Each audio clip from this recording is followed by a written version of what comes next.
తెలుగు మెథడాలజీలో మనం ఇప్పుడు భాషా వ్యవహార రూపాలు, పాఠ్య బోధన వ్యూహాలలో భాషా నైపుణ్యాల గురించి తెలుసుకుందాం. భాషా వ్యవహార రూపాలు అంటే భాషలో ఉన్న వివిధ డిస్కోర్సెస్గా మనం చెప్పుకోవచ్చు.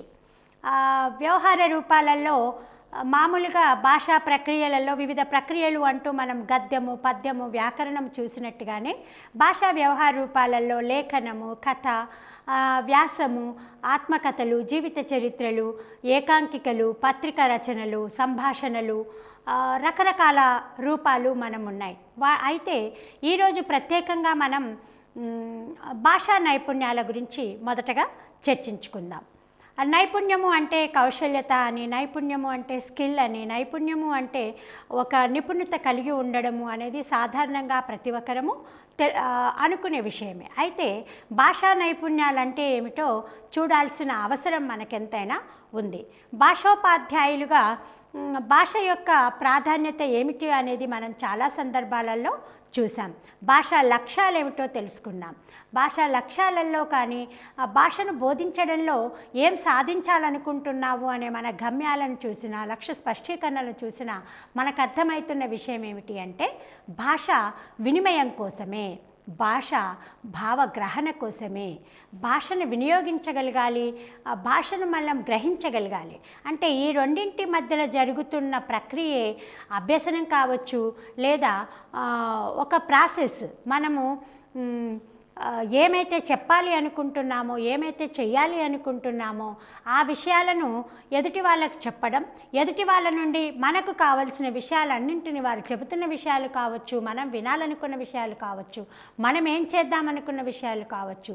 అంటే ఒక వ్యక్తి ఇంకొక వ్యక్తితో సంభాషణ చేసేటప్పుడు భావ వినిమయం జరుగుతుంది, భావ సంగ్రహణ కూడా జరుగుతుంది. అయితే ఇట్లా భావ వినిమయం చేయడంలో కానీ, భాషను పొందడంలో కానీ ఒక నైపుణ్యత అనేది ఉండాలి. ఈ నైపుణ్యత ఏమిటి, అసలు భాషా నైపుణ్యాలు అని వేటిని అంటున్నాం, అవన్నీ మనము తెలుసుకుందాం. భాష అంటే భాషించేది భాష, మాట్లాడేదే భాష అనుకున్నప్పుడు భాషా ఉపాధ్యాయుడు ఆ భాషలో అంటే ఆ వినిమయం చేయడంలో కానీ, ఆ గ్రహణ చేయడంలో కానీ అతను ఒక ప్రత్యేక స్కిల్ ఉన్న వ్యక్తిగా మనం గుర్తించవచ్చు. భాషావేత్త ఒక కళాకారుడిగా ఉండవచ్చు. ప్రతి కళాకారుడు భాషావేత్త కాకపోవచ్చు, ఒక భాషా ఉపాధ్యాయుడు కళాకారుడు కావచ్చు, ఇతరుడు కాకపోవచ్చు. కానీ ఎక్కువ మంది భాషా ఉపాధ్యాయులు కళాకారులుగా ఉంటున్నారు, ఎక్కువ మంది భాషా ఉపాధ్యాయులు కవులుగా ఉంటున్నారు. ప్రతి కవి భాషావేత్త కాకపోవచ్చు, భాషా ఉపాధ్యాయుడు కాకపోవచ్చు, ప్రతి ఉపాధ్యాయుడు ఒక కవి కాకపోవచ్చు. కానీ ఎక్కువ స్థాయిలో మనం చూసినప్పుడు భాష పట్ల నైపుణ్యాన్ని, భాష పట్ల పటుత్వాన్ని తెచ్చిన వ్యక్తిగా భాషావేత్త, ఒక భాషా ఉపాధ్యాయుడు ప్రత్యేక గుర్తింపును పొందుతున్నాడు. ఈ భాషలో ఒక ఆసక్తి అనేది ఉంటుంది, ఒక నేర్పరితనం అనేది ఉంటుంది, ఒక పటుత్వం అనేది ఉంటుంది. భాష నేర్వడం ద్వారా పిల్లవాడు కూడా అట్లా భాషావేత్త అవుతున్నాడు, కళాకారుడు అవుతున్నాడు, భాషా నైపుణ్యం పొందిన వ్యక్తిగా ఒక భాష పట్ల ఆసక్తితో, పటుత్వంతో ఉంటున్నాడు. ఇట్లా భాషా నైపుణ్యాల గురించి మనము తెలుసుకోవాల్సిన అవసరం ఉంది. భాషా నైపుణ్యాలలో మనం గమనిస్తే భాష భావగ్రహణానికి తోడ్పడుతుంది, భావ వ్యక్తీకరణకు సంబంధించిందే భాష. మరి ఈ భాష ఎట్లా అలవడుతుంది అన్నప్పుడు చాలా సందర్భాలలో ఈ ముచ్చట అనుకున్నాం మనం. అనుకరణ అనే ఒక సహజాతం ద్వారా భాష పిల్లవాడికి అబ్బుతుంది, కుటుంబం ద్వారా అబ్బుతుంది, తల్లిదండ్రుల ద్వారా అబ్బుతుంది, చుట్టూ పరిసరాల ద్వారా భాష అలవడుతుంది. అంతేకాదు తన శరీరంలో ఒక భాషకు సంబంధించిన ఒక ప్రత్యేక వ్యవస్థ ద్వారా భావ వినిమయాన్ని చేయగలుగుతున్నాడు, భాషను మాట్లాడగలుగుతున్నాడు. అంతేకాదు మరి తినగ వేప తీయగుండు అంటున్నాం. ఒక చేదైన పదార్థాన్ని కూడా అలవాటు చేసుకుంటే సాధన ద్వారా సమకూరు ధరలోన అనుకున్నాం. ఎన్నో పనులు సాధన ద్వారానే సమకూరుతున్నాయి. భాష కూడా సాధన ద్వారా చాలా గొప్పగా మనకు సమకూరుతుంది. ఈ సమకూరడంలో సాధన అనేది ఒక క్రమబద్ధంగా జరిగినప్పుడు భాషను నేర్చుకున్నప్పుడు ఆ భాష పట్ల పటుత్వాన్ని మనం సాధిస్తాం. అయితే మరి భాషా నైపుణ్యం అనడంలో నైపుణ్యం అంటే ఏమిటో మనం చూసాయిగా తెలుసుకున్నాం. ఇప్పుడు నైపుణ్యం అంటే ఏమిటో ఇంకొంత చూద్దాం. ఒక అంశంలో నిపుణత కలిగి ఉండడమే నైపుణ్యం. ఒక వ్యక్తి మంచి చిత్రకారుడవుతాడు, ఒక వ్యక్తి శిల్పకారుడవుతాడు, ఒక వ్యక్తి వ్యాపారంలో చాలా గొప్పగా ప్రదర్శించగలుగుతాడు, ఒక వ్యక్తి రాజకీయవేత్తగా మనగలుగుతాడు. అంటే ఏదైనా ఒక అంశంలో నిపుణత కలిగి ఉండడమే నైపుణ్యం. ఈ నైపుణ్యాన్ని కౌశల్యం అంటాము, సామర్థ్యం అని కూడా అంటాం. మామూలుగా పిల్లవాడికి చెప్పినప్పుడు అదే చెప్తాం, ముగ్గు వేసేవాడు అందరూ వేస్తారు కానీ చక్కగా ముగ్గు వేస్తే చాలా బాగుంది అంటాం. ఒక కుట్టు కుట్టేటప్పుడు కూడా మంచి కుట్టు అందరూ కుడుతుంటారు కానీ కొందరు కుట్టినప్పుడే అది చాలా అందంగా అద్భుతంగా ఉంటుంది. అదే నైపుణ్యత. అంటే ఏ విషయాన్నైనా చేసే పనిలో కొంత నిపుణత చూపించగలగడమే నైపుణ్యం. ఈ నైపుణ్యాన్ని మనం సామర్థ్యం అని కూడా అంటున్నాం, కౌశల్యత అని కూడా అంటున్నాం. భాషకు సంబంధించిన నైపుణ్యాలే భాషా నైపుణ్యాలు. భాషకు సంబంధించిన నైపుణ్యాలు ఏమిటో చూద్దాం. భాషకు సంబంధించిన నైపుణ్యాలు అంటే భాషను అర్థవంతంగా వినడం. ఇప్పుడు ఎన్నో మాటలు మీరు ఒకసారి టీవీ ఆన్ చేసుకొని ఉంటాము, అదే సందర్భంలో ఇంట్లో ఎవరో మాట్లాడుతూ ఉంటారు, మనం ఇంకెక్కడ వైపు దృష్టి పెడతా ఉంటాం. ఇట్లా ఎన్నో శబ్దాలు ఒకేసారి వినిపిస్తున్నప్పటికీ మన మెదడు ఏదో ఒకదాని మీద శ్రద్ధ పెడుతుంది. అట్లాగే తరగతి గదిలో కూడా ఉపాధ్యాయుడు చెప్తా ఉంటాడు కానీ పిల్లవాడు ఎటో తన దృష్టిని పెడుతున్నాడు. అంటే వింటున్నాడు కానీ అర్థవంతంగా వినటం లేదు. వింటున్నాడు అర్థవంతంగా వినటం లేదు అంటే సరి అయిన వినడం జరగట్లేదని అర్థం. అందుకే భాషను అర్థవంతంగా వినడం, అర్థవంతంగా మాట్లాడడం, అర్థవంతంగా చదవడం, అర్థవంతంగా రాయడం, ఈ 4 ప్రక్రియలు. ముఖ్యంగా భాష వినిమయం కావాలి, భాష గ్రహణ కావాలి. ఈ రెండింటి మధ్యలో 4 ప్రక్రియలు ఉన్నాయి. అందుకే ఈ 4 ప్రక్రియలను చతుర్విధ పరికర్మలుగా మనం చెప్తున్నాం. ఈ చతుర్విధ పరికర్మలలో ఉండే నైపుణ్యతనే భాషా నైపుణ్యంగా మనం పిలుస్తున్నాం. ఆ చతుర్విధ పరికర్మలు అనేవి ఏంటి అంటే వినడము, మాట్లాడడము, చదవడము, రాయడం. ఈ 4 ప్రక్రియలనే మనం భాషా నైపుణ్యాలని అంటున్నాం. అయితే ఏ వ్యక్తి అయితే ఈ భాషా నైపుణ్యాలలో ఈ 4 నైపుణ్యాలలో ఒక గొప్ప పటుత్వాన్ని పొందుతాడో, ఈ నైపుణ్యాల సమాహార రూపాన్ని అలవడిన వ్యక్తిని భాషాభిజ్ఞులు అంటాము. అంటే భాషలో అభిజ్ఞత కలిగిన వాళ్ళు, భాషలో పట్టు కలిగిన వారు అని మనం పిలుస్తున్నాం. మరి ఈ 4 నైపుణ్యాలు ముఖ్యంగా 2 భావనలకు చెందినవే. అవేంటో మరొకసారి చూద్దాం. అవి భావగ్రహణ, భావ వ్యక్తీకరణ. అంశాలు 2, దాంట్లో ఉన్న నైపుణ్యాలు 4. ఈ 4 నైపుణ్యాలలో భావాన్ని గ్రహించేవి 2 నైపుణ్యాలు. అవి శ్రవణము, పఠనము. ఒక వ్యక్తి మాట్లాడుతున్నప్పుడు వింటూ ఉంటే జ్ఞానం వస్తుంది. ఒక వ్యక్తి చదువుతున్నప్పుడు ఆ పుస్తకంలో ఉన్న అంశాలు, ఆ పత్రికలో ఉన్న అంశాలు కొంత జ్ఞానాన్ని అందిస్తున్నాయి. భావగ్రహణానికి ఈ 2 నైపుణ్యాలను మనం ప్రత్యేకంగా చూస్తాం. అట్లాగే భావ వ్యక్తీకరణ కోసం మనం ఏమైతే మాట్లాడుతామో అది భాషణం అవుతుంది. ఏదైతే మనం అనుకున్న విషయాన్ని రాస్తామో అది లేఖనం అవుతుంది. ఇది భావ వ్యక్తీకరణ. భాషా నైపుణ్యాలు ముఖ్యంగా 2 అంశాలకే సంబంధించినవి. వాటిలో ఈ 4 నైపుణ్యాలు ఉంటాయని మనం అనుకున్నాం. భావగ్రహణానికి శ్రవణ పఠనాలు ఉపయోగపడితే భావ వ్యక్తీకరణకు భాషణము, లేఖనము ఉపయోగపడుతుంది. అంటే మనం మాట్లాడడం ద్వారా మన భావ వ్యక్తీకరణ చేస్తున్నాం. మనం రాసే రాతలో, మన లిపిలో, మన లేఖనలో మన యొక్క భావాన్ని వ్యక్తీకరణిస్తున్నాం. అందుకే ఇక్కడ పాఠశాల ముఖ్యంగా ఈ నైపుణ్యాల అభివృద్ధికే శిక్షణ ఇవ్వాలి అనేది మనకు నిర్ధారణంగా తెలిసిన విషయం. ఒక వ్యక్తి కుటుంబంలో పుడుతున్నాడు, కుటుంబ సభ్యుల మధ్య ఉంటున్నాడు. తన పుట్టినప్పటికెళ్ళి, పుట్టక ముందు తల్లి గర్భంలో ఉన్నప్పటికెళ్ళి కూడా ఎన్నో మాటలు వింటున్నాడు.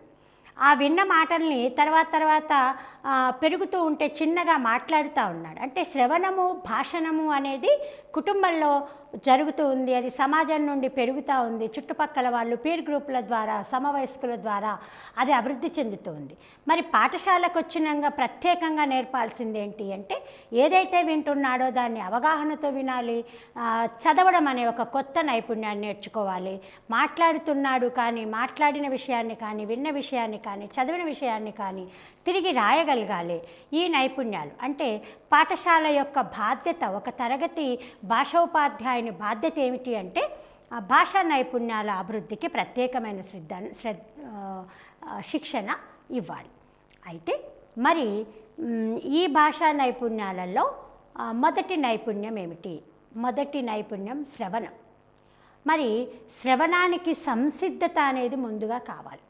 ఒక తరగతి గదిలో మన పాఠశాలలో గమనించినప్పుడు ఒక బెల్ మోగంగానే ప్రార్థన బెల్ అయింది అంటే పిల్లవాడు సిద్ధపడతాడు. అంటే తన ప్రార్థన సమావేశ స్థలానికి వెళ్ళాలి, అందరితో పాటు ఒక లైన్లో నిలబడాలి, పీఈటీ సార్ చెప్పినట్టుగా తను సూచనలు పాటించాలి, వందే మాతరం పాడాలి, ప్రతిజ్ఞ చేయాలి, జనగణమన పాడాలి. అంటే ఒక సంసిద్ధత అనేది ఆ పిల్లవాడి మనసులో జరుగుతూ ఉంది. మొదటగా బెల్లు కాగానే అక్కడికి వెళ్ళాలి అనే విషయం మొదట తెలియకుండా తన పీర్ గ్రూప్, తన సమవయస్కులు, తరగతి మేట్స్, తరగతిలో ఉన్న తోటి పిల్లలు వెళ్తూ ఉంటే తను వెళ్ళడం, వాళ్ళని చూసి నిలబడడం, కొంత తర్వాత ఉపాధ్యాయులు ఇచ్చిన సూచనలు పాటించడం అనేది జరుగుతూ ఉంది. అంటే ఇక్కడ ఏదైనా ఒక విషయాన్ని చేయాలి అన్నప్పుడు ఆ విషయంలో సంసిద్ధత అనేది అవసరమై ఉంటుంది. మరి శ్రవణ నైపుణ్యం ఏర్పడాలి. శ్రవణానికి సంసిద్ధత ఏమిటి, అసలు శ్రవణం అంటే ఏమిటో మనము చూద్దాం. చెవితో మామూలుగా ధ్వనులను వినడమే శ్రవణము. వినడం ఎక్కడి నుంచి జరుగుతుందంటే చెవి ద్వారానే జరుగుతుంది. ఈ చెవితో ధ్వనులను వినడము శ్రవణము. అయితే ఎలా వినాలి? ఆ ధ్వనులను అవధానంతో వినాలి, జాగరూకతతో వినాలి. అంటే శ్రద్ధ, ఏ విషయం మాట్లాడుతుండో దాన్ని చెవిట్ల పెట్టి వినడం కాదు, వినేటప్పుడే కొంత శ్రద్ధ పెట్టి వినాలి. ఏదైతే ధ్వనిని వింటున్నామో అది శ్రవణం. విన్న శ్రవణాన్ని అర్థవంతంగా అవధానంతో జాగరూకతతో శ్రద్ధగా వినడమే శ్రవణ నైపుణ్యం. ఈ శ్రవణ నైపుణ్యంలో మరి ఏం చేస్తాడో చూద్దాం. ఎదుటి వారి నుంచి సమాచారాన్ని గ్రహించాలి అంటే, ఆ విన్న విషయాన్ని విశ్లేషించాలి అంటే పిల్లలకు శ్రవణ నైపుణ్యం అవసరం. విన్న విషయాన్ని జాగ్రత్తగా వినాలి. మనం ఏదో చెప్తాం కానీ వాడు విన్నట్టుగా వింటాడు, ఏమీ వినడు, మళ్ళీ దానికి జవాబు ఉండదు, దాని తగిన సూచన పాటించడు. అప్పుడు అది శ్రవణ నైపుణ్యము కాదు. అందుకే ఎదుటి వారి నుంచి సమాచారాన్ని గ్రహించి దాన్ని పాటించడానికి, విశ్లేషించడానికి శ్రవణ నైపుణ్యం అవసరం. ఈ శ్రవణ నైపుణ్యము భావ వ్యక్తీకరణాన్ని ప్రభావితం చేస్తుంది. ఏదైతే మంచిగా వింటామో, కరెక్ట్గా వింటామో ఆ సరి అయిన విధానంలోనే మనం తిరిగి మాట్లాడగలుగుతాం లేదా దాన్ని వ్యక్తీకరించగలుగుతాం. అందుకే ఆ భావ వ్యక్తీకరణ కోసము శ్రవణ సంసిద్ధత అనేది ఉపయోగపడుతుంది. మరి శ్రవణానికి లక్షణాలు ఏమైనా ఉన్నాయా? ఎందుకు శ్రవణం కావాలి? మంచి శ్రవణానికి మానవ సంబంధాలను పెంపొందించే లక్షణం కూడా ఉంది అని అనవచ్చు. ఎట్లా? ఒక పిల్లవాడు ఇంకొకరిని పిలిచేటప్పుడు ఎట్లా పిలుస్తున్నాడో విన్నాడనుకోండి, అబ్బా ఎంత ప్రేమగా పలకరించాడు అంటే ఇక్కడ మానవ సంబంధాలు, ఒకరితో ఒకరికి ఒక అనుబంధం అనేది కూడా పెరిగే అవకాశం ఉంది. ఈ శ్రవణ లక్షణాలు చాలా ఉన్నాయి అనుకుంటే ఆ శ్రవణ లక్షణాల్లో మొట్టమొదటి లక్షణం వినడానికి సంసిద్ధత ఉండడం. సంసిద్ధత అంటే తను ఏం చెప్తున్నాడో వినడానికి సిద్ధపడాలి, ఏం జరుగుతుందో తను వినగలగాలి. ఇంకొకటి ఏమిటి అంటే ఎదుటివాడు మాట్లాడుతున్నప్పుడు మనం మాట్లాడకుండా, శ్రోత మాట్లాడకుండా ఉండాలి.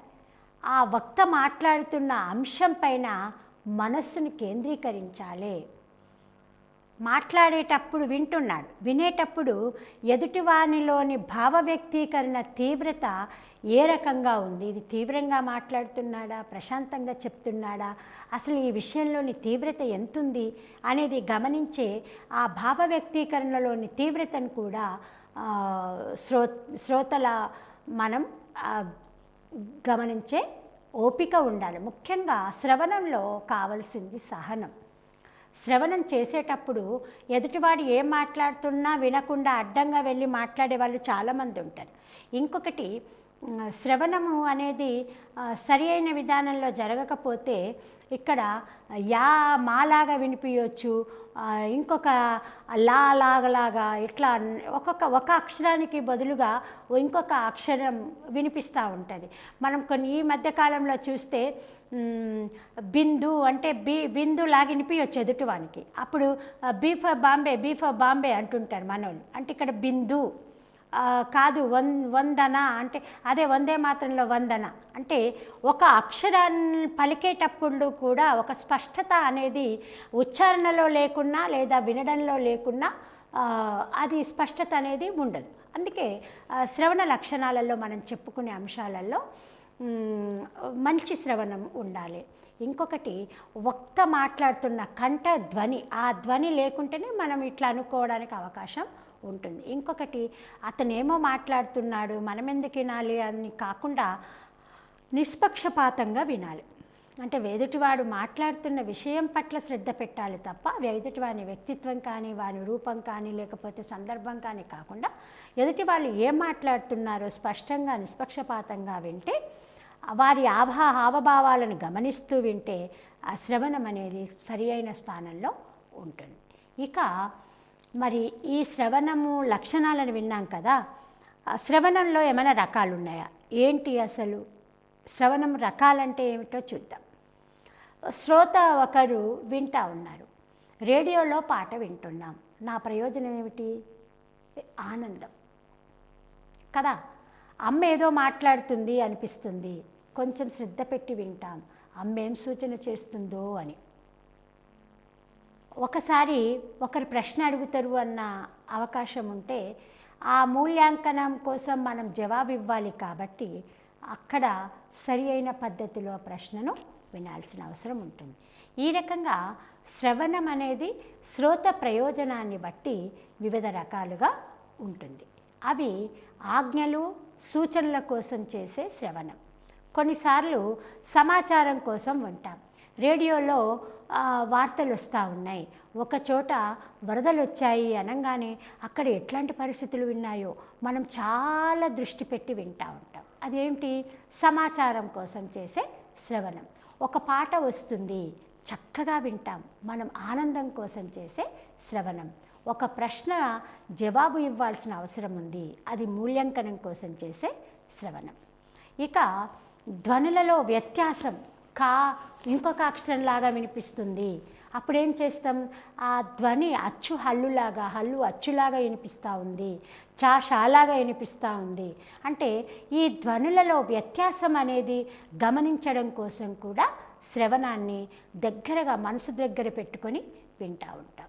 కొన్ని సందర్భాలలో సమస్యల పరిష్కారం కోసం శ్రవణం చేస్తాం, మరికొన్ని సందర్భాలలో సమాచారాన్ని ఇవ్వడం కోసం శ్రవణం చేస్తూ ఉంటాం. ఈ రకంగా శ్రవణము ఎన్నో రకాలుగా ఉంటుంది. అంటే శ్రవణం యొక్క శ్రోత పొందే ప్రయోజనాన్ని బట్టి శ్రవణ ప్రయోజనాలు రకాలుగా మనం చూస్తున్నాం. అయితే మరి శ్రవణ నైపుణ్యాన్ని ఎట్లా పెంపొందించాలి, ఏం చేయాలి అనేది మనం చూద్దాం. శ్రవణ నైపుణ్యాన్ని పెంపొందించే చర్యలు, సాధారణంగా శ్రవణ లోపం కొంత ఉంటుంది. ఈ శ్రవణ లోపాలు ఏమిటి, అవేంటో మళ్ళీ కూడా చూద్దాం. అయితే శ్రవణ నైపుణ్యాన్ని పెంపొందించాలి అంటే ఆ పిల్లవాడి యొక్క స్థాయి, వాడు ప్రాథమిక స్థాయిలో ఉన్నాడా, ప్రాథమిక ఉన్నత స్థాయిలో ఉన్నాడా, ఉన్నత స్థాయిలో ఉన్నాడా, ఆ విద్యార్థులకు వారి భాషా స్థాయి, వాళ్ళ వయోపరిమితి, వాళ్ళ మానసిక పరిస్థితిని అనుసరించి శ్రవణ నైపుణ్యాన్ని పెంపొందించడానికి ఉపాధ్యాయులు వివిధ కార్యక్రమాలు చేపట్టాలి.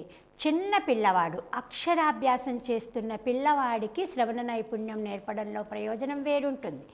కొంత 10వ తరగతి పిల్లవాడికి కూడా శ్రవణ నైపుణ్యం కొన్ని సందర్భాల్లో అవసరమై ఉంటుంది. అంటే వాడు వింటాడు కానీ అర్థవంతంగా వినడు. ఆ సందర్భం ఏమిటి? అది పద్యం చెప్తున్నామా, నువ్వు వ్యాసం చెప్తున్నావా, దాన్ని బట్టి వారి మానసిక స్థాయి, వయస్సు, తరగతి వీటన్నింటిని బట్టి శ్రవణ నైపుణ్యాన్ని పెంపొందించడానికి ప్రత్యేకమైన చర్యలు తీసుకోవడానికి కార్యక్రమాలను, కృత్యాలను తీసుకునే అవసరం ఉంటుంది. వాటి ప్రకారమే వివిధ కార్యక్రమాలు చేపట్టాలి. మరి నైపుణ్యాన్ని పెంపొందించాలి అని అంటున్నాం కానీ అసలు లోపమే ఉంటే నైపుణ్యం ఎట్లొస్తుంది? శ్రవణం అందరికీ జరుగుతూ ఉంది కానీ ఆ శ్రోత దాన్ని పూర్తి స్థాయిలో పట్టుకోలేకపోతున్నాడు. ఒక అక్షరం బదులు ఇంకొక అక్షరంగా వినిపిస్తుంది. ఇలాంటి లోపాలు శ్రవణ శక్తి లోపాలుగా మనం గుర్తించవచ్చు. ఈ గుర్తించిన లోపాలను నివారణ ఎట్లా చేయాలో కూడా మనం తెలుసుకోవాల్సిన అవసరం ఉంది. శ్రవణానికి ఆటంకం కలిగించే శ్రవణ లోపాలేమిటో తెలుసుకోవాలి. ముఖ్యంగా ఎందుకు లోపం జరిగింది అది చూడాలి. చూసిన తర్వాత ఆ లోపాల నివారణకు చర్యలు తీసుకోవాలి. అయితే విద్యార్థుల స్థాయిని బట్టి పలు భాషా ప్రక్రియల ద్వారా శ్రవణ నైపుణ్యాన్ని పెంపొందింపజేయవచ్చు. ఇక్కడ ఒక మాట అనుకుంటున్నాం, పెంపొందింపజేయడము లోపాలను అనుకుంటున్నాం. మరి ఎట్లా? అసలు లోపం ఉంది అంటే రకరకాలుగా ఉండవచ్చు. ఒక పిల్లవాడు అందరితో సమానంగా కనిపిస్తాడు కానీ ఆ చెవి నిర్మాణంలో వచ్చిన కొంచెం తేడా వల్ల ఆ పిల్లవాడికి అక్షరాలు లోపాలుగా వినిపించవచ్చు. ఒక అక్షరం బదులు ఇంకొక అక్షరంగా వినిపించవచ్చు. తర్వాత దూరంగా ఉన్న అక్షరం వినిపించకపోవచ్చు. కొన్ని సందర్భాలలో వాడి మెదడులో ఉన్న కొంత లోపం వల్ల విన్న విషయం కూడా వాడికి సరిగ్గా లోపలికి చేరకపోవచ్చు. అట్లాంటి లోపాలు ఉన్న పిల్లవాడి కోసం ఉపాధ్యాయుడు ప్రత్యేక శ్రద్ధ పెట్టవలసి ఉంటుంది. ముఖ్యంగా ఇట్లాంటి శ్రవణ లోపాలు ఉన్నప్పుడు ఇది విద్యార్థి యొక్క మానసిక లోపమా, చెవిలో వినికిడి లోపమా కొంత ఉపాధ్యాయుడు గమనించుకొని తల్లిదండ్రులకు ఆ విషయాన్ని సూచించి డాక్టర్ ద్వారా సరి అయిన సూచనలు తీసుకోవాల్సిన అవసరం ఉంది. అట్లాగే ఒకవేళ దూరంగా ఉన్న మాట పిల్లవాడికి వినిపిస్తలేదు అనుకున్నప్పుడు ఆ పిల్లవాడిని అట్లా గమనించి తనకు దగ్గర పట్ల కూర్చోపెట్టుకొని విద్యాబోధన చేయాల్సిన అవసరము ఉంటుంది. కొంతమందికి శబ్దము బాగా తీవ్రత ఉంటే తప్ప వినిపించదు. అట్లాంటి పిల్లవాడి కోసం ప్రత్యేకంగా మరీ దగ్గరగా కూర్చోబెట్టుకుంటే ఎదుటి దూరంగా ఉన్న పిల్లవాడికి దూరంగా వినిపిస్తుంది కానీ ఈ పిల్లవాడికి దగ్గరగా పెట్టుకొని తన మాట్లాడుతున్న విషయం ఏంటో అర్థమయ్యేలా చూసుకోవాల్సిన అవసరం కూడా ఉపాధ్యాయునికి ఉంది. అయితే ఇట్లా శ్రవణ లోపాలు కొంత వాడి శారీరక పరమంగా ఉంటాయి. శారీరక పరంగా వినికిడి లోపం ఉండొచ్చు, చెవి నిర్మాణంలో లోపం ఉండొచ్చు, మెదడు పరంగా వాడి కొంత లోపంగా కూడా ఉండవచ్చు. అట్లాంటి వాటిని వైద్యపరంగా జరిగేవన్నీ వైద్యుల ద్వారా, తల్లిదండ్రుల ద్వారా తీసుకొని మిగతావి ఉపాధ్యాయుడు తన తరగతి గదినే ఒక హాస్పిటల్గా భావించి ఆ తల్లిదండ్రుల స్థానంలో వాళ్ళు చేసినా కూడా ఉపాధ్యాయుడు కూడా బోధనలో ఆ పిల్లవాడిని దగ్గరగా అవసరం ఉంటే దగ్గర కూర్చోబెట్టుకోవడం, దూరంగా అవసరం దూరంగా కూర్చోబెట్టి పీర్ గ్రూప్తో ఎక్కువసారి మాట్లాడించి ఆ లోపాలన్నింటినీ దూరం చేస్తూ పిల్లవాడు ఇతర పలు భాషా ప్రక్రియ ద్వారా వాటన్నింటినీ బయటికి తెచ్చే ప్రయత్నం చేయడానికి నైపుణ్యం పెంపొందించడం కోసం కృషి చేయాలి.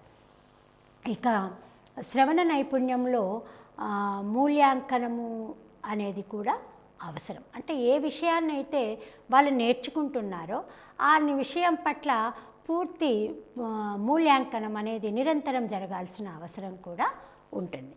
నిరంతర మూల్యాంకనం కోసము చిన్న చిన్న కృత్యాలను చేపట్టాలి.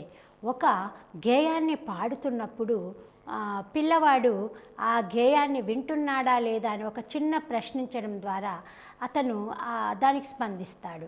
ఒకవేళ ఉపాధ్యాయుడు ప్రకాశపఠనం చేస్తూ ఉన్నప్పుడు పిల్లవాడు పుస్తకంలో చూస్తూ ఉన్నాడు అంటే ఇక్కడ ఉపాధ్యాయుడు చెబుతున్న ఒక పంక్తి వేరు, వాడు చూస్తున్నది వేరుగా ఉంటుంది. అక్కడ మరి పిల్లవాడి యొక్క నెగ్లిజెన్సా లేకపోతే శ్రవణ నైపుణ్యంలో లోపమా అనేది కూడా గమనించాల్సిన అవసరము ఉండి దానికోసం నిరంతర మూల్యాంకనం కూడా మనం చేపట్టాలి.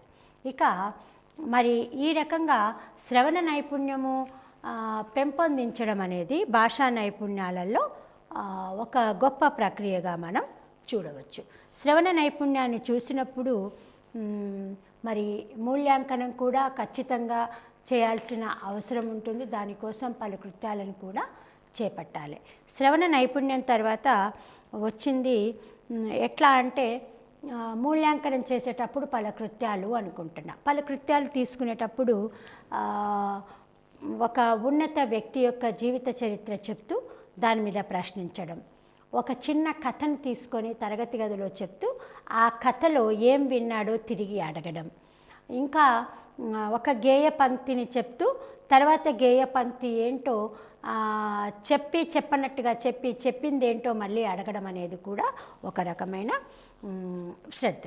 అయితే ఇంకా కూడా శ్రవణ నైపుణ్యం పెంపొందించడంలో విద్యార్థి స్థాయిని బట్టి పలు భాషా ప్రక్రియల ద్వారా భాషా నైపుణ్యం అనుకున్నాం. ఇక్కడ ఏంటి అంటే ప్రాథమిక స్థాయి, మాధ్యమిక స్థాయి, ఉన్నత స్థాయిలలో ఉన్నాయి.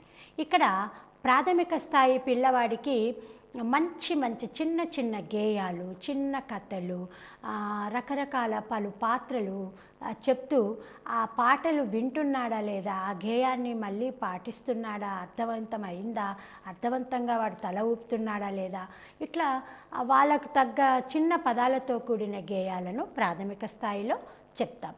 మాధ్యమిక స్థాయిలో, ఉన్నత స్థాయిలో అయితే రేడియోలో వచ్చే పాటలు కానీ తర్వాత సీడీల ద్వారా కానీ కొన్ని పాటలు, కథలు వినిపించి దానిపైన ప్రశ్నలు వేస్తూ పిల్లవాడు స్పందించేటట్టుగా చూడడం. ఈ రకంగా శ్రవణ శక్తి లోపాల నుంచి నైపుణ్యంలోకి తేవడానికి చాలా భాషోపాధ్యాయుడు కృషి చేయాల్సిన అవసరం కూడా ఉంది. ఇక భాషా నైపుణ్యాలలో రెండవది భాషణం. భాషణం అంటే మాట్లాడేది. మాట్లాడడం అంటే మన అభిప్రాయాలను చెప్పడం, మనకేం అవసరమవుతుందో అది సూచించడం, ఎదుటి వాళ్ళ యొక్క అభిప్రాయాలను తెలుసుకోవడం. అభిప్రాయం అనగానే ఇక్కడ పెద్ద పెద్ద మాటగా కాదు, చిన్నదైనా నేను అన్నం తింటున్నా, తింటావా, ఇక్కడ స్పెషల్ నేను ఇది రాస్తున్నా, నువ్వు రాస్తావా, తరగతి వెళ్ళయింది, వెళ్దాం, వస్తావా అంటే ఇక్కడ ఏంటి, తను వెళ్తూ వస్తున్నావా అడుగుతున్నాడు. ఇక్కడ రెండు విషయాలు చెప్తున్నాడు. తను చేస్తున్నది చెబుతూ ఎదుటి వాడిని ప్రశ్నిస్తూ ఉన్నాడు. ఇక్కడ అంటే తను చేస్తున్న పనిని చెబుతూ ఎదుటి వాళ్ళు ఆ పని చేస్తున్నారా లేదా తెలుసుకుంటూ కలిసి వెళ్దామనే సూచనలు కూడా ఇక్కడ కనిపిస్తున్నాయి. అంటే భాషణ ద్వారా వ్యక్తి స్పష్టంగా, నిర్దిష్టంగా ఎదుటివారికి తన మాటల రూపంలో అభిప్రాయాన్ని వ్యక్తీకరిస్తున్నాడు. మాటల రూపంలో అభిప్రాయాన్ని వ్యక్తీకరిస్తున్నాడు అంటే భాషిస్తున్నాడు, భాషణ చేస్తున్నాడు. కాబట్టి దీన్ని భాషణం అన్నాం. భాషణం అంటే స్పష్టంగా, నిర్దిష్టంగా మన అభిప్రాయాన్ని ఎదుటివారికి మాటల రూపంలో వ్యక్తీకరించడమే భాషణం. వచ్ అనే సంస్కృత ధాతువు నుండి, భాష అనే ధాతువు నుండి భాష పుట్టినట్టుగా వచ్ అనే సంస్కృత ధాతువు నుండి వచనం, వాక్కు, వాచికం మొదలైన పదాలు ఏర్పడ్డట్టుగా మనం చూడవచ్చు. అయితే మరి ఎందుకు భాషణం ఉండాలి? భాషణం అంటే వచించేది వచనం, వాక్కు అనేది వచనం, వాచికం అనేది కూడా, ఈ పదాలన్నీ కూడా వచ్ అనే పదం నుండి ఏర్పడ్డాయి కదా. అయితే మరి వ్యక్తి ఎందుకు భాషించాలి అంటే భావ వినిమయం కోసం, భావ వ్యక్తీకరణ కోసం మాట్లాడుతున్నాడు. అయితే అట్లా మాట్లాడేటప్పుడు కూడా ఒక వ్యక్తి సంస్కారము వాళ్ళ భాషణాన్ని బట్టే తెలుస్తుంది. ఒక వ్యక్తి భాషణాన్ని బట్టి అతను ఏ ప్రాంతీయుడో తెలుస్తుంది. ఒక వ్యక్తి భాషణాన్ని బట్టి అతను చదువుకున్న వ్యక్తో కాదో కూడా కొన్ని సందర్భాలలో అర్థమవుతుంది. ఒక వ్యక్తి భాషను బట్టి ఆ వ్యక్తి ఏ ప్రాంతానికి చెందినవాడు, ఏ భావజాలాన్ని పోషిస్తున్నవాడో కూడా అర్థమవుతుంది. ఎట్లాంటి కుటుంబంలో పుట్టాడు, అతని సంస్కృతి ఏమిటో కూడా అర్థమవుతుంది. అంటే వ్యక్తి భాషణ అతనిలోని అభిప్రాయాలను చెప్పా పెట్టకుండా బయటికి అసంకల్పితంగా కూడా బయట ప్రదర్శిస్తుంది. ఎన్నో సందర్భాలలో మన వాళ్ళు నటిస్తూ ఉంటారు. పెరిగిన కొద్దీ అంటే అసలుతనాన్ని దాపెట్టి కొసరితనాన్ని చూపిస్తూ ఉంటారు. అట్లా కాదు, కానీ ఒక సహజంగా ఒక వ్యక్తి నిజంగా సహజంగా అతను ఏమీ నటించకుండా నిజంగా తన భాషణాన్ని ప్రదర్శిస్తే అతని సంస్కారం అర్థమవుతుంది. అతను నిజం చెప్తున్నాడా, తప్పు చెప్తున్నాడా, ఏ ప్రాంతం వాడు, ఎందుకు వచ్చాడు, ఇట్లాంటి ప్రతి విషయాలు అతని సంస్కారవంతుడా కాదా కూడా అర్థమవుతుంది. ఇట్లా భాషణాన్ని బట్టి వ్యక్తి గొప్పతనం అర్థమవుతుంది, వ్యక్తి యొక్క బలహీనత కూడా అర్థమవుతుంది. ఇక భాషకు మూలం ఏమిటి? వాక్యే. భాషా బోధన కూడా వాచిక చర్యతోనే మొదలవుతుంది. మనం సృష్టి మూలాలను గమనించినప్పుడు కూడా అటవీ మనిషి కూడా ఆటవిక యుగం నుండి ఇవాళ సంస్కారవంతమైన యుగానికి చేరుకోవడానికి చేసిన రకరకాల ధ్వనులు, ఆ ధ్వనులు వాక్కులుగా మారావి. ఈ వాక్కులే భాషకు మూలమయ్యావి. వాచిక చర్యతోనే భాషా బోధన మొదలవుతుందని మనం అర్థం చేసుకోవచ్చు. భాషాభ్యాసన బోధనలో వాచిక చర్య మొదటి సోపానం. అంటే మొట్టమొదట ఎవరమైనా తరగతికి వెళ్ళగానే లిఖి రూపాన్ని ఎవరు చూపియరు. ఫస్ట్గా మాట్లాడుతూ ఉంటారు. పిల్లలతో అవసరమైన ముచ్చట్లు చెప్పించుకోవడం, ఒక పాఠ్యాంశానికి ముందున్న నేపథ్యాన్ని వెలికిలోకి తేవడం, ఆ నేపథ్యం మీద మాట్లాడియడం, ఇట్లా భాషాభ్యాసనకు కూడా బోధనలో కూడా అభ్యాసంలో కూడా వాచిక చర్యనే మనం మొదటి సోపానంగా చూడవచ్చు. మరి భాషణానికి ఏమైనా లక్షణాలు ఉన్నాయా? భాషణమే మనము ముఖానికి దర్పణం అన్నాం కాబట్టి దీని లక్షణాలు ఏంటో చూద్దాం. ప్రాథమికోన్నత ఉన్నత స్థాయి విద్యార్థుల భాషణ లక్షణాలు ఈ క్రింది అంటే ఈ విధంగా ఉన్నట్టుగా మనం చూడవచ్చు. ఎట్లా? ప్రాథమిక స్థాయిలో ఒక పిల్లవాడు స్పష్టంగా మాట్లాడగలిగితే చాలు. అతని భాషణ యొక్క నేపథ్యము, భాషణ యొక్క నైపుణ్యం ఏమిటి అంటే ప్రాథమిక స్థాయిలో ఏం మాట్లాడాలనుకుంటున్నా పిల్లవాడు స్పష్టంగా మాట్లాడితే చాలు. అయితే ఇదే స్పష్టతతో పాటు ప్రాథమికోన్నత స్థాయిలో అయితే ధారాళంగా మాట్లాడగలగాలి. ఒక మాట ఇప్పుడు మాట్లాడి మళ్ళీ 2 నిమిషాల తర్వాత ఇంకో మాట మాట్లాడితే అది ధారాళంగా మాట్లాడినట్టు కాదు. స్పష్టతతో పాటు ధారాళంగా మాట్లాడడం ప్రాథమికోన్నత స్థాయి యొక్క లక్షణం. ఇక ఏం మాట్లాడినా ఉచ్చారణ దోషాలు లేకుండా మాట్లాడడం ప్రాథమిక స్థాయిలో చూస్తాం. ఈ ప్రాథమిక స్థాయిలో ఉచ్చారణ దోషాలు లేకుండా మాట్లాడిన మనిషి ప్రాథమికోన్నత స్థాయికి వచ్చే వరకు సమతౌల్యంగా మాట్లాడతాడు. ఏం మాట్లాడుతున్నా ఒక సమతుల్యత అనేది పాటిస్తూ మాట్లాడతాడు. ప్రాథమిక స్థితిలో భావదోషాలు లేకుండా మాట్లాడితే ప్రాథమికోన్నత స్థాయిలో ఊనిక పాటిస్తూ స్వరభేదాన్ని పాటిస్తూ మాట్లాడతాడు. ప్రాథమికోన్నత స్థాయిలో ధైర్యంగా మాట్లాడితే ప్రాథమికోన్నత స్థాయిలో సందర్భోచితంగా మాట్లాడగలుగుతాడు. కేవలం ధైర్యమే కాదు, సందర్భానుగుణంగా మాట్లాడతాడు. ఇక ప్రాథమిక స్థాయిలో నిర్దిష్టంగా విషయంపై మాట్లాడగలిగితే నిర్దిష్టంగా ఉంటుంది, ఆ విషయంపై ఇట్లా అవగాహన ఉన్నట్టుగా మనకు అర్థమవుతుంది. కానీ ఆ విషయాన్ని హావభావాలతో చెప్పగలగడం ప్రాథమికోన్నత స్థాయి యొక్క లక్షణం. మరి ప్రాథమికోన్నత స్థాయి తర్వాత పాఠశాల స్థాయిలో చూసేది ఉన్నత స్థాయి. ఉన్నత స్థాయిలో ఎలాంటి భాషణ ఉండాలి, ఉన్నత స్థాయిలోని భాషణ యొక్క లక్షణం ఏమిటో చూస్తే ప్రాథమికోన్నత స్థాయిలో అలవడ్డ లక్షణాలన్నింటితో పాటు ఉన్నత స్థాయిలో విద్యార్థి భావానికి తగిన భాష ఉపయోగించాలి. ఒక భావాన్ని చెప్తూ భాష ఇంకేదో వాడితే అది నిజంగా భాషా నైపుణ్యము, భాషణ నైపుణ్యం ఉన్నట్టుగా కాదు. ఇక వాచిక ఆంగికాభినయంతో మాట్లాడగలుగుతాడు. అవసరమైన సందర్భాల్లో సామెతలు చెప్తూ ఉంటాడు, నుడికారాలు ఉపయోగిస్తూ ఉంటాడు.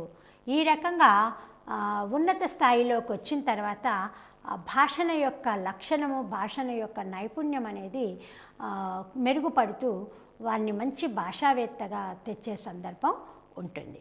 అందుకే ఉపాధ్యాయులు ముఖ్యంగా భాషణ విషయంలో వస్తే వాటన్నింటినీ ప్రాథమికోన్నత ఉన్నత స్థాయిలోని లక్ష్యాలను దృష్టిలో పెట్టుకొని అవి మెరుగుపడేటట్లు అభివృద్ధి చేయేటట్లు కృషి చేయాలి.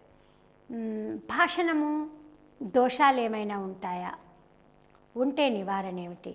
భాషా నైపుణ్యము రావాలి అంటే మొదటగా వాడు మాట్లాడగలగాలి. ఆ మాట్లాడడంలో ఏమైనా దోషాలు పాటిస్తే ఆ దోషాలు ఏమిటో గుర్తెరిగి అవి ఏ స్థాయిలో ఏ రకంగా నివారణ చేయాలనో నిర్ణయించుకొని పలు కృత్యాలను ఏర్పాటు చేసుకొని చెప్పాల్సిన అవసరం ఉంటుంది.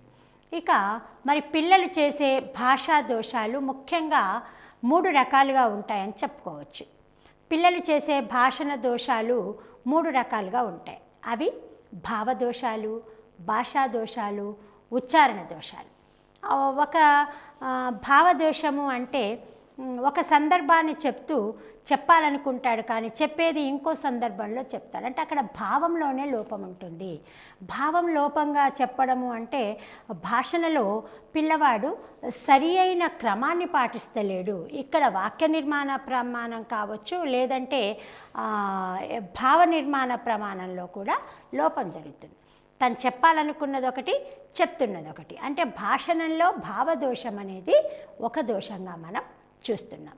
రెండవది భాషా దోషాలు. మాట్లాడుతునేటప్పుడు తప్పులుగా మాట్లాడతారు. ఇప్పుడు దోషాలు, భాషణం, బాధ, భేదాలు, బోధన, ఈ మాటల్లో మీరు గమనిస్తే జట్కా ఉన్న చోట అంటే ఊనిక ఎక్కడ పాటించాలి, స్వర కాఠిన్యత ఎక్కడ పాటించాలి, ఎక్కడ మనం ఒత్తి పలకాలి, ఇవి సరిగ్గా తెలవనప్పుడు భావైతాడు.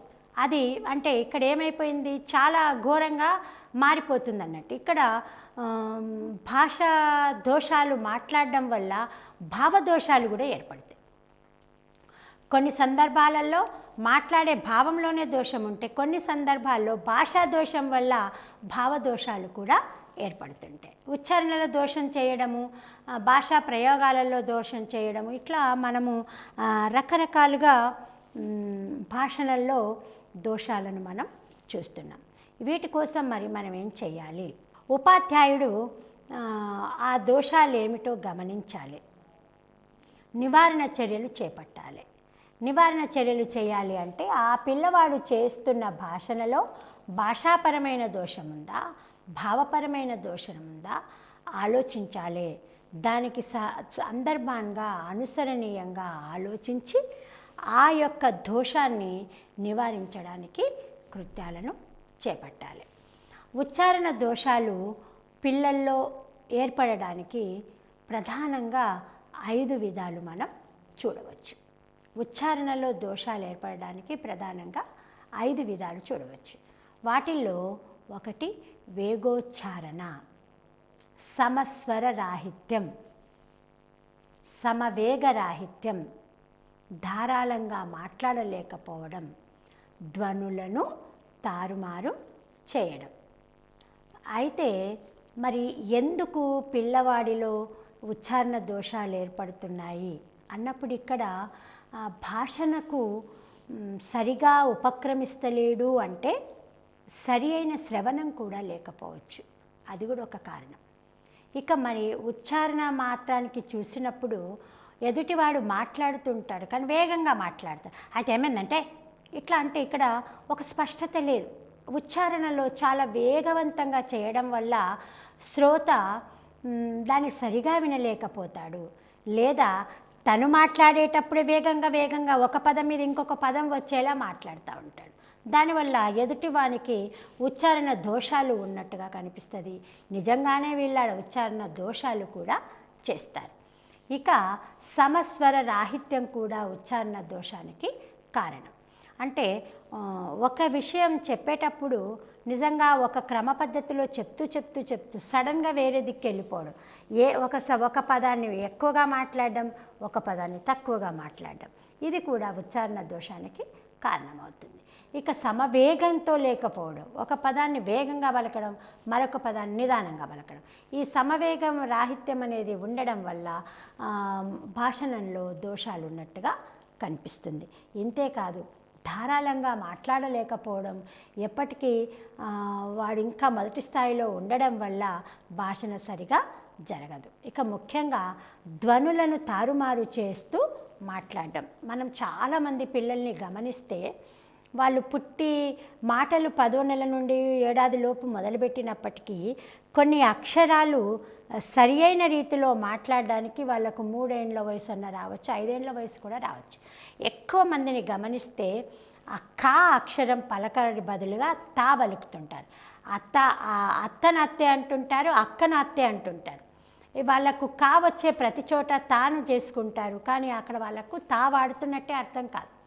అంటే ఈ ధ్వనుని వాళ్ళు సరి అయిన రీతిలో చూసుకోలేకపోవడం, అంతేకాదు ధ్వనులను తారుమారు చేయడం. అంటే మొదట వాడే ధ్వనిని రెండో దగ్గర వాడే ధ్వనిని మూడో దగ్గర వాడుతూ ధ్వనులను తారుమారు చేస్తూ ఉంటుంటారు. ఈ రకంగా తారుమారు చేయడం వల్ల కూడా సరి అయిన భాషణ అనేది జరగదు. మరి ఉచ్చారణలో దోషాలు ఎట్లా ఏర్పడతాయి, అసలు వీటిని ఎట్లా చూడొచ్చు అంటే ఉచ్చారణ దోషాలు 4 విధాలుగా మనం చెప్పవచ్చు. అవి వాగ్రింద్రియ లోపం, వాగేంద్రియ అపరిపక్వత, పరిసరాల ప్రభావం, అశ్రద్ధ. ఉచ్చారణ దోషాలు కూడా మనకు శ్రవణ దోషాల మాదిరిగానే వాక్ ఇంద్రియ అంటే వాక్కును పలికించే ఒక ప్రత్యేక వ్యవస్థ మన శరీరంలో ఉంది. ఈ వ్యవస్థ సమన్వయంగా పనిచేయకపోవడం వల్ల, మెదడులో నుంచి వాటి కనెక్టివిటీ రాకపోవడం వల్ల ఉచ్చారణలో కొన్ని అక్షరాలు పలకడంలో కావచ్చు, మొత్తానికి కూడా కావచ్చు. కొందరు నత్తి వాళ్ళు అంటుంటాం మనం, పూర్తి స్థాయిలో పదాలన్నింటినీ లోపంగా మాట్లాడుతుంటారు. కొందరికేమో ఒక్క అక్షరంలోనే లోపం ఏర్పడుతూ ఉంటుంది. ఈ రకంగా వాగ్రింద్రియ లోపం వల్ల ఉచ్చారణ దోషాలు ఏర్పడుతున్నాయి. కొన్ని సందర్భాల్లో వాగేంద్రియాల అపరిపక్వత ఉంటుంది. అంటే వాడు 20 ఏండ్ల వయసులో ఉంటాడు, వాని మాటలన్నీ కూడా 6 ఏళ్ల పిల్లవాడిలాగా ఉంటాయి. అంటే ఇక్కడ వాడు మానసిక అపరిపక్వతతో పాటు వాగేంద్రియ అపరిపక్వత కూడా దీనికి కారణమవుతుంది. ఇక ఇంకొక కారణం చూస్తే పరిసరాల ప్రభావం. చుట్టూ ఇది తప్పే అనుకోరు వాళ్ళు, అట్లా పలికే వాళ్ళ మధ్యలో ఉన్న పిల్లవాడు వాడు కూడా అదే పదాన్ని అదే రీతిలో పలుకుతూ ఉచ్చారణ దోషం ఉందని కూడా తెలవకుండా ఉండిపోతాడు. ఇట్లా పరిసరాల ప్రభావం కూడా ఉచ్చారణ దోషానికి కారణమవుతుంది. ఇక చాలా ముఖ్యమైనది ఏమిటి అంటే అశ్రద్ధ. అన్నీ బాగున్నాయి కానీ వాడికి ఏమీ వినడం రాదు, ఏమి సకా మాట్లాడరాదు. అది కూడా వానికి శారీరక లోపం కాదు, కానీ మనసు పెట్టకపోవడం అనేది జరుగుతుంది. ఇట్లా ఒక విషయం పట్ల అశ్రద్ధగా ఉండడం వల్ల ఇవాళ ఆధునిక విధానాలలో వస్తున్న ఎన్నో విషయాలు మనకు ఉచ్చారణలో మాత్రం పలకలేకపోతున్నాం. అట్లాంటి దానికి కారణం మన అశ్రద్ధనే. అందుకే ఉచ్చారణ దోషాలను మనం 4 రకాలుగా చూస్తున్నాం. మరి భాషా నైపుణ్యాలలో ఉచ్చారణ దోషాలు లేకుండా చేయడం కోసం ఉపాధ్యాయుడు ఏం చేయాలి, వాళ్ళ అభివృద్ధి కోసం ఎలాంటి చర్యలు తీసుకోవాలి, మనం ఎప్పటికప్పుడు ఎలాంటి చర్యలు తీసుకోవాలో కూడా చూస్తున్నాం. అయినప్పటికీ ఒక ప్రత్యేకంగా మరొకసారి చూద్దాం. పిల్లల్లో భాషణ నైపుణ్యం పెంపొందించడానికి ముఖ్యంగా సంభాషణ చేయించాలి. పిల్లలు 2-3 కలిసి మాట్లాడుతూ అని ఒక కొత్త విషయాన్ని, అంటే పిల్లలంతా కూడా ఒక కూరగాయల మార్కెట్కి వెళ్ళాము, అక్కడ పలానా విషయాలు ఇట్లా ఎదురయ్యింది అని చెప్పుకోండి అని చెప్పినప్పుడు ఆ పిల్లలు ఒకరు ఆ మార్కెట్లో అమ్ముతున్న వ్యక్తులుగా, ఒకరు కొంటున్న వ్యక్తులుగా, ఒకరు వాళ్ళ స్నేహితులుగా నటిస్తూ మాట్లాడుతుంటారు. అంటే వాళ్ళ మధ్యలో ఒక పరస్పర సమన్వయం చేస్తూ సంభాషణ చేయించడం. అట్లా కాకుండా తనను గురించి తనను మాట్లాడుకోవడం, ఇది చాలా అవసరమైన విషయం. తన గురించి తను మాట్లాడకుండా ఎక్కడ పోయినా ఏమీ చెప్పకుండా ఉంటే వాళ్ళ గురించి ఏం తెలుస్తుంది, తెలియదు. కాబట్టి చిన్నతనం నుండి కూడా నేను ఝాన్సీ, మా నాన్నగారి పేరు, మా అమ్మ పేరు, నాకు 2 తమ్ముళ్ళు, ఇట్లా చెప్తూ తన గురించి తాను మాట్లాడుతూ బడి గురించి కూడా చెప్పగలగాలి. అట్లే కాదు, బడిలో అనుభవాల గురించి, వస్తువుల గురించి, బడిలో ఉన్న బొమ్మల గురించి కూడా పిల్లలు మాట్లాడేలా చూడాలి. ఇక చాలా సందర్భాలలో బొమ్మను చూసి మాట్లాడమంటున్నాం. బొమ్మలో తమనే ఊహించుకొని మాట్లాడడం కూడా ఒక రకమైన భాషా నైపుణ్యాలలో ఒక పార్టే. ఇక అభినయ గేయాలు వీళ్ళు పాడుతూ తిరిగి పాడించగలగాలి. కథాకథనం ద్వారా, నాటకీకరణం చేయడం ద్వారా, వాచక చర్య ద్వారా, వక్తృత్వం ద్వారా భాషణ లక్ష్యాలను నెరవేర్చాలి. అయితే ఈ భాషా లక్షణం కోసం కేవలం ఉపాధ్యాయుని ప్రయత్నమే కాకుండా భాషా ప్రయోగశాల ఉపయోగించడం ద్వారా కూడా భాషణ లక్షణాన్ని పెంపొందించవచ్చు. ఇవాళటి కాలంలో భాషా ల్యాబ్ అనేది కూడా ఒక కొత్త ప్రక్రియగా చూస్తున్నాము. కొన్ని ఇంజనీరింగ్ స్థాయి కళాశాలల్లో లాంగ్వేజ్ ల్యాబొరేటరీస్ ఉన్నాయే తప్ప మనకు ఉన్నత స్థాయిలో భాషా ప్రయోగశాలలు అనేవి లేవు. కానీ వాటిని ఉన్న పలంగా ఉన్న తీరులో కూడా మనం ఉపయోగించుకోవాలి అంటే అక్కడ భాషా ప్రయోగశాలలో వినడానికి ఒక గది ఉండాలి. ఒక గదిలో సలహాదారుడు ఉంటారు, కంట్రోల్ చేసే గది కూడా ఉంటుంది. పిల్లవాడు ఏది వింటున్నాడో అది వానికి అర్థవంతమయ్యేటట్టుగా అక్కడ ఉన్న ఎలక్ట్రిక్ సంబంధించిన మనకు ఎలక్ట్రానిక్ టీవీ సంబంధించి, తర్వాత కంప్యూటర్స్ సంబంధించిన కొన్ని విషయాలు వినడానికి ఉపయోగపడతాయి. వాటిని వినని తీరుకు మధ్యలో సలహాదారు, కంట్రోల్ గది ఇవన్నిటిని కూడా ఉంటాయి. ఈ అంశాల ద్వారా భాషణాన్ని మనం పెంపొందించాలి. మరి భాషణం అనేది వచ్చిందా, వస్తే ఎట్లా మూల్యాంకనం చేయాలో కూడా మనం చూద్దాం. భాషణం మూల్యాంకనంలో వివిధ పద్ధతులతో మూల్యాంకనం చేయవచ్చు. అంటే కొన్ని విషయాలను అడిగి తిరిగి మళ్ళీ చెప్పి తిరిగి వాళ్ళ మాటల్లో మాట్లాడించడం, ఇట్లాంటి కృత్యాలు చేయడం ద్వారా భాషణ నైపుణ్యాన్ని వివిధ పద్ధతులతో మూల్యాంకనం చేయవచ్చు. ఇది భాషా నైపుణ్యాలలో రెండవది. అంటే మంచి శ్రవణం, మంచి భాషణం అయింది. శ్రవణమేమో భావగ్రహణకు, తర్వాత భాషణమేమో భావ వినిమయానికి ఉపయోగపడుతుంది. భాషా నైపుణ్యాలలో మూడవ ప్రక్రియ లేదా మూడవ నైపుణ్యం పఠనం. భాషా నైపుణ్యాలలో పఠనం మూడవది అనుకున్నప్పటికీ పఠనము జ్ఞాన సముపార్జనకు తోడ్పడుతుంది. పఠనం ద్వారా విషయాన్ని వెలికి చెప్పగలుగుతాడు. ఇది మౌఖిక వ్యక్తీకరణకు తోడ్పడుతుంది. మౌఖిక వ్యక్తీకరణతో పాటు బహుముఖ అభివృద్ధికి చాలా చాలా ఉపయోగపడుతుంది పఠనం. అయితే పఠనం అంటే ఏంటో చూద్దాం.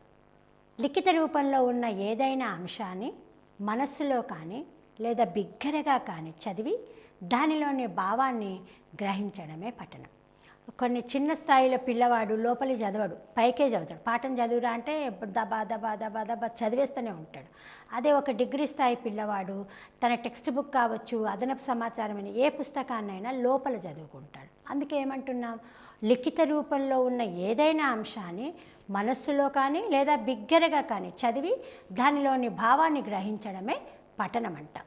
ఈ పఠనానికి శ్రవణానికి పరస్పర సంబంధం ఉంది అని చెప్పవచ్చు. ఏ మాటలు వింటున్నామో దాని రూపాన్ని చూస్తూ ఒక ముందుకు సాగిపోవడం అనేది జరుగుతుంది. అయితే మరి పిల్లల ప్రవర్తనకు ఈ పఠన సామర్థ్యానికి భాషా నైపుణ్య సామర్థ్యాలకు సంబంధం ఉంది. ఎక్కడైతే పిల్లలు ప్రవర్తన మంచిగా ఉంటుందో వాడితో పఠనాన్ని మనం మంచిగా చేపించగలుగుతాం. ఎక్కడైతే పిల్లవాడు అశ్రద్ధగా ఉంటాడో, ప్రతి విషయంలో అశ్రద్ధగానే ఉంటాడో, అక్కడ ఆ పిల్లవాడిని పఠన సామర్థ్యాన్ని పెంపొందించడానికి మనం కొంత కష్టపడాల్సి ఉంటుంది. ఇట్లా పిల్లల ప్రవర్తనను గ్రహిస్తూ పఠన సామర్థ్యాన్ని అభివృద్ధి చేయాలి. అసలు పఠనానికి యొక్క లక్షణాలు ఏమిటో చూద్దాం. పఠన లక్షణాలను చూస్తే కూడా ప్రాథమిక స్థాయిలో, ప్రాథమికోన్నత స్థాయిలో, ఉన్నత స్థాయిలో విద్యార్థుల పఠన లక్షణాలు వారి వారి స్థాయిని బట్టి ఉంటాయి. అవి ఎలా ఉంటాయో చూద్దాం. ప్రాథమిక స్థాయిలో పఠనాలు గమనిస్తే ప్రాథమిక స్థాయిలో స్పష్టంగా చదవగలుగుతాడు. ప్రాథమికోన్నత స్థాయికి వచ్చినప్పుడు స్పష్టంగా చదవడంతో పాటు భావానుక్రమంగా చదువుతాడు. ఊరికే ఉన్నదున్నట్టుగా చదవకుండా ఆ కథలో, పాత్రల్లో, ఆ వ్యాసంలోని అంశాలలో జీర్ణించుకొని పోయిన వ్యక్తిగా భావానుగ్రమంగా చదువుతుంటాడు. ప్రాథమిక స్థాయిలో చదవడం అనేది దోషరహితంగా ఉండాలి, అర్థవంతంగా ఉండాలి. ప్రాథమిక స్థాయిలో సమవేగంతో చదవగలగాలి, ప్రక్రియానుగుణంగా చదవగలగాలి. అట్లా ప్రాథమికోన్నత స్థాయిని మనము చూడవచ్చు. ఇక పఠనంలో చూస్తే ప్రాథమిక స్థాయిలో తగిన కంఠస్వరంతో చదువుతూ ఉంటాడు. ఊనిక పాటిస్తూ, స్వరభేదం పాటిస్తూ ప్రాథమికోన్నత స్థాయిలో చదవగలుగుతారు. ప్రాథమిక స్థాయిలో ధారాళంగా చదివితే ప్రాథమికోన్నత స్థాయిలో సందర్భానుసారంగా మాట్లాడుతూ తన వాక్యాన్ని ఉపయోగించగలుగుతాడు. ఇట్లా ఉన్నత స్థాయికి వచ్చే వరకల్లా హావభావాలను జత చేస్తూ చదవడం, స్వరభేదాలను పాటించడం, అవగాహనతో చదవడం, లేఖన నైపుణ్యం. ఆ లేఖనము అంటే ఏదైతే పిల్లవాడు చూస్తున్నాడో దాన్ని తిరిగి రాయగలగడం, లిపి రూపంలో రాయగలగడమే లేఖన నైపుణ్యం.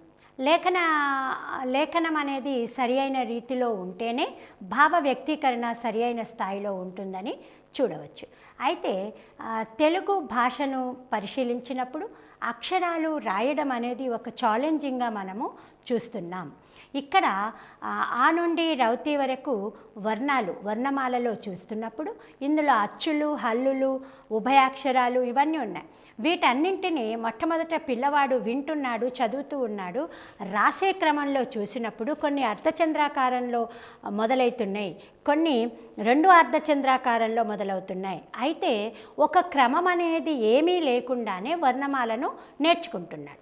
దీనికోసము మనం చూస్తే కొంత పరిశీలన, ప్రయోగాలు చాలా జరిగాయి. అంటే ఈజీ టు హార్డ్, సరళంగా ఉన్న విధానం నుంచి క్లిష్టత ఉన్న అంశాలు నేర్పాలి అనే ఒక మాట కూడా వచ్చింది. శిక్షణ కూడా అట్లా జరగాలనేది వచ్చింది. ఏది ఏమైనా వర్ణమాల నేర్చేటప్పుడు అర్ధచంద్రాకారాలు, మనకు నిలువు గీతలు ఇట్లా నేర్చుకుంటూ కొంత ముందుకు సాగాల్సిన అవసరం ఉండింది. అయితే చాలామంది పిల్లవాళ్ళ సామర్థ్యాలను చూసినప్పుడు ఒక పిల్లవాడు వింటున్నాడు, మాట్లాడుతున్నాడు, చదువుతున్నాడు, కానీ రాత యొక్క నైపుణ్యానికి వచ్చే వరకల్లా అక్కడ చాలా బలహీనంగా ఉన్నట్టుగా మనం చూస్తున్నాం. దానికి ఏంటి, అసలు ఎందువల్ల పిల్లవాడు లేఖనంలో బలహీనంగా ఉన్నాడు అని ఆలోచిస్తే అక్కడ సరి అయిన శిక్షణ లేకపోవడంగా మనం గమనించవచ్చు. రాయడంలో ఇంద్రియ శిక్షణతో పాటు శారీరక క్రమం కూడా ఆధారపడి ఉంటుంది. చేతిని సరి అయిన క్రమంలో తిప్పగలిగి అక్షరాన్ని రాయాలి, మంచి దస్తూరితో రాయాలి. మంచి దస్తూరికి లక్షణాలు ఏమిటి అంటే చూడగానే స్పష్టంగా ఉంటుంది, క్రమబద్ధంగా ఉంటుంది, శిక్షణయుతంగా ఉంటుంది. ఏ అక్షరాన్ని ఎట్లా రాయాలో అదే నిర్దిష్ట పద్ధతిలో రాస్తున్నాడు. ఇక లేఖనంలో చూసినప్పుడు వ్యాస రూపాలు కావచ్చు, లేఖారచన కావచ్చు, డైరీలు కావచ్చు, ఇట్లా చాలా వ్యవహార రూపాలు లేఖనంలో ఉన్నాయి. మరి వీటన్నింటిపైన నైపుణ్యాన్ని పొందినప్పుడే పిల్లవాడు 4 విధాల భాషా నైపుణ్యాలలో సామర్థ్యాన్ని పొందినట్టుగా మనం గ్రహిస్తాం. అందుకే ఛాత్రోపాధ్యాయులైన ఉపాధ్యాయులు మీరు రేపటి ఉపాధ్యాయులుగా భావించుకొని ఈ రోజు నుంచి కూడా మీరు ఆలోచించుకోవాలి. మీ లేఖన నైపుణ్యాల్లో ఎక్కడ లోపం ఉందో గమనించి ఆ లోపాన్ని సవరించుకోవాలి. ఇక ఈ భాషా నైపుణ్యాలలో లోతైన అంశాలు ఇంకా ఏమైనా మిగిలి ఉంటే వాటిని కూడా మీరు సేకరించి చదువుకోవాలని, పరీక్షకు సిద్ధపడాలని కోరుకుంటూ ధన్యవాదాలు.